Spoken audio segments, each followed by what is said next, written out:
In the mists of antiquity, before the age of towering skyscrapers and buzzing digital screens, human society was undergoing a subtle yet profound transformation. I begin our journey by stepping into a world etched in clay, where every mark on a tablet told a story of survival, innovation, and change. As the sun rose over ancient Mesopotamia, people struggled not only to feed themselves, but to forge a new order out of their everyday experiences. In those early days, the very act of gathering food and tending to the land was interwoven with hope and hardship, as small bands of hunter-gatherers gradually discovered the magic of staying put. They learned that when communities began to produce more food than they immediately needed, the surplus could be shared, stored, and even traded. This surplus, in time, paved the way for specialization. Some would become craftsmen, others scribes, and still others would manage what little could be labeled as leadership. It is in this context that the ancient standard professions list was born, a simple yet revolutionary record that not only cataloged occupations, but also hinted at an emerging social order. As we explore these early signs of division and hierarchy, we uncover the roots of urban life and the seeds from which modern civilizations grew. This journey is not just about dates and relics. It is about understanding the human spirit and the timeless interplay between sustenance and society.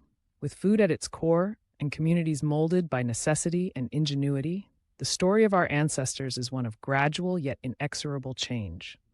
A narrative that still echoes in every modern city, every shared meal, and every act of creative survival. Imagine a time when words were inscribed on small clay tablets in a script that would later be known as cuneiform. The ancient standard professions list, with entries ranging from supreme judge to overseer of the messengers, offers a vivid snapshot of an emerging order in the bustling city of Uruk. As I walk through the narrative of that era, it is as if I am exploring a grand mosaic of human roles, each profession carefully arranged in a fixed order that reflected the value assigned by society. This simple list, preserved through millennia, is more than a record. It is a mirror reflecting the lives of those who lived at the dawn of civilization. In a society where every role had its place, the emergence of specialists indicated that not everyone needed to be a farmer. Instead, while about 80% of the population worked the land, the remainder pursued crafts, rulership, governance, or simply the management of surplus resources. With each profession listed, one can see the outline of power unfolding, the most esteemed positions appearing at the top and gradually moving to roles that, while essential, carried less social weight. The very existence of this list speaks to a world in transition, a world that was beginning to embrace hierarchy and complexity. As I trace the etchings on these ancient tablets, the narrative reveals that the birth of urban stratification was not an overnight miracle, but a gradual process, one fueled by the abundance of food and the desire for order amidst rapid social change. It is the story of how responsibility, expertise, and power found form in the heart of an emerging metropolis, laying one of the very first cornerstones of what we now recognize as civilization. With the steady rhythm of nature as its backdrop, humanity discovered that the cultivation of land could offer more than just survival, it could produce abundance. In the early days of agriculture, when farmers began to grow cereal grains and other staples, a dramatic shift occurred. I trace the transformation from a life of nomadic wanderings to one of sedentary living, where the creation of surplus food allowed communities to dream of more than just daily sustenance. In this pivotal moment, the land provided not only nourishment, but the possibility of progress. As fields yielded bountiful harvests, some members of the community could devote themselves to other pursuits. Craftsmen, scribes, fighters, and builders emerged from the margins of a previously egalitarian society, each role contributing to a vibrant tapestry of social differentiation. This surplus was the spark that ignited the division of labor, allowing a ruling elite to flourish while others toiled to keep the engines of progress running. The fertile plains of Mesopotamia, bathed in the gentle light of dawn, became the crucible in which these changes were forged. Here, I envision farmers working together in the fields, exchanging not only food, but ideas that would eventually lead to advances in administration and technology. The story of this revolution is not one solely of abundance, but also of transformation. a subtle yet radical reordering of social relationships, where the accumulation and control of food became synonymous with power. Through this rich narrative, it becomes clear that the agricultural revolution set the stage for a new epoch, one in which human ingenuity and nature's bounty combined to reshape society forever. Long before cities rose from the dust, human society was characterized by closeness and collaboration. I wander back in time to the days when small bands of hunter-gatherers roamed the wild landscapes, sharing every catch and tool as if they were common treasures for all. In these communities, every member contributed equally, and possessions were modest yet imbued with deep communal significance. The simplicity of life was evident in the careful sharing of meager supplies, the absence of personal hoarding, and an unspoken understanding that success was measured not by individual accumulation, but by the collective welfare. Over time, as certain groups discovered regions of lush abundance, a radical change took hold. The shift from a life of ceaseless movement to one of regular settlement began to erode the old sharing customs. In the fertile river valleys, where food was no longer scarce but plentiful, early farmers settled to work the land. Yet, even as families began to build permanent domiciles and cultivate fields, many of the egalitarian ideals persisted. I observe in these nascent settlements traces of past practices. A shared pool of resources here, a communal feast there, reminders of a time when every piece of food was a communal asset. However, as the promise of surplus food grew, subtle differences emerged in wealth and status. Some homes started to gather more possessions, and even the layout of dwellings began to hint at a social hierarchy. This gradual change, though gentle at first, would set the stage for more marked distinctions and the eventual rise of specialized roles. In recounting this transition, the narrative illustrates a delicate dance between continuity and change, a story where ancient egalitarian practices met the inexorable drive towards organized community life, ultimately paving the way for the social complexities of future civilizations.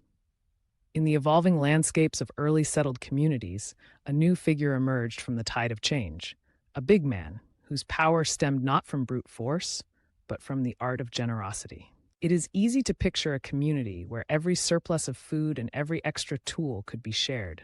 Yet as resources began accumulating, one individual's ability to distribute those surpluses became a potent source of influence.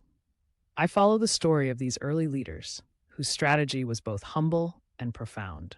They understood that by hosting great feasts and giving away more than they possessed, they could weave a network of gratitude and obligation that bound the entire community together. This was not an act of selfish hoarding. Rather, it was a calculated move to secure loyalty and trust. In vivid detail, the narrative takes us to sunlit clearing areas and communal halls, where the big man would display his generosity through large gatherings, ensuring that every member of the community received his fair share of bountiful food.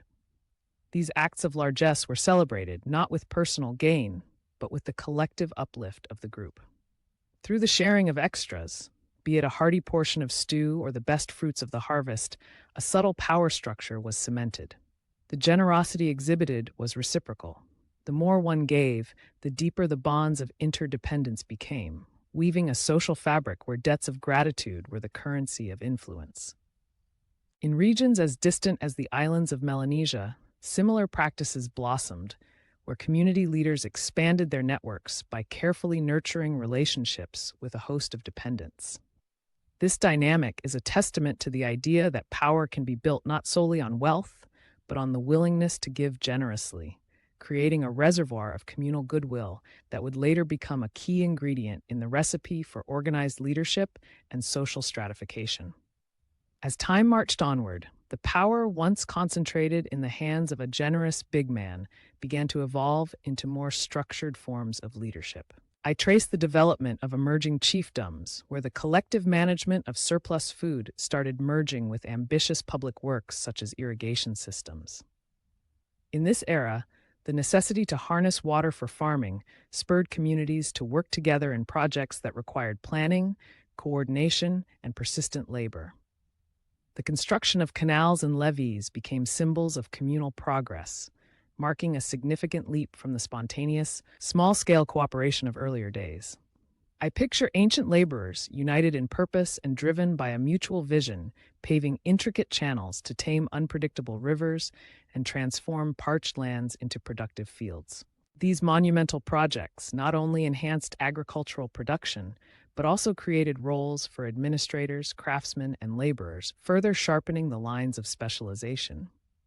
The communal granary, built to store the abundant harvests, stood as both a physical and symbolic center of power.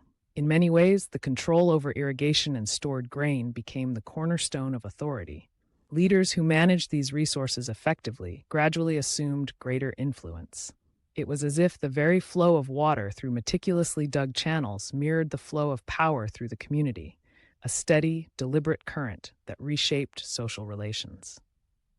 This period witnessed the crystallization of collective effort into organized, purposeful actions, setting the stage for even larger political structures.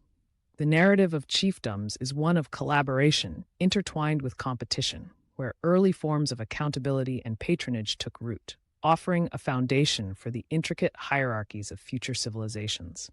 The steady evolution of communal organization and resource management eventually led to the remarkable transformation from simple chiefdoms to full-blown civilizations.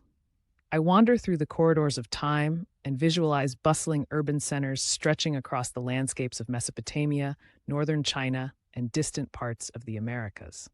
In these emerging cities, the division of labor flourished, and diverse groups of people, from skilled artisans to dedicated scribes, found roles that contributed to an increasingly complex social order. With agricultural productivity continuing to rise, monumental projects were conceived, requiring not only vast labor but also precise organization and specialized expertise. The increased demand for administration spurred innovation in record-keeping and communication, evident in the standardized production of pottery and the development of early writing systems. As the narrative unfolds, I observe how communities grew larger and more interconnected, their ambitions expanding alongside their achievements.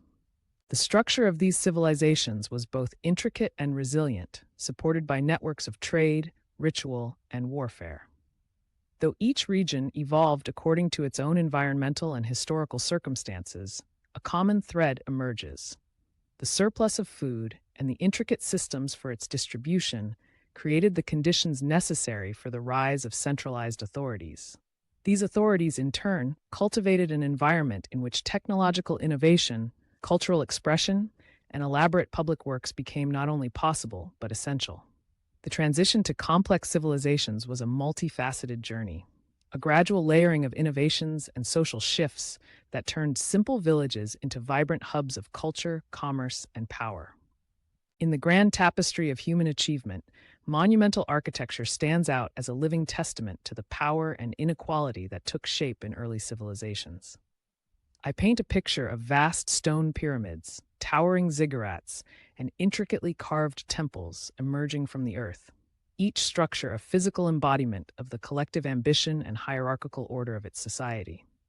These awe-inspiring edifices were not built in isolation. They were the product of well-organized communities, where surplus food and specialized labor fueled the creation of works that defied the imagination. The construction of such grand monuments demanded resources on a scale previously unimaginable.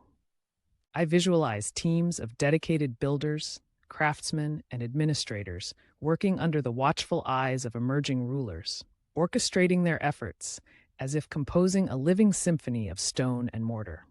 Every chiseled block and every carefully laid foundation signaled the growing disparity between those who could command labor and those whose efforts were harnessed for the larger vision. In these ancient cities, monumental architecture was orchestrated as a deliberate statement of power, reinforcing the social order and reminding every citizen of the divine or sanctioned authority behind these grand projects. Over time, the splendor of these structures became calibrated not just to impress, but to maintain a strict division between the ruling elite and the common populace. Immersed in this narrative of stone and history, I reflect on how these majestic monuments continue to speak to us, echoing the ambitions, inequalities, and triumphs of a long-forgotten age, a legacy that reverberates even in today's modern skyline. As I bring this journey through time to a close, I reflect on the enduring legacy of the ancient processes that molded our modern world. From the humble tablets listing early professions to monumental structures that still defy gravity, every chapter of this story bears witness to the intricate dance between food production, power, and the evolution of society. Each innovation, every act of generosity, and all the collective labors not only built civilizations, but also laid the groundwork for modern social structures. The echoes of these ancient times remind us that our present is deeply intertwined with a past driven by necessity, creativity, and transformation.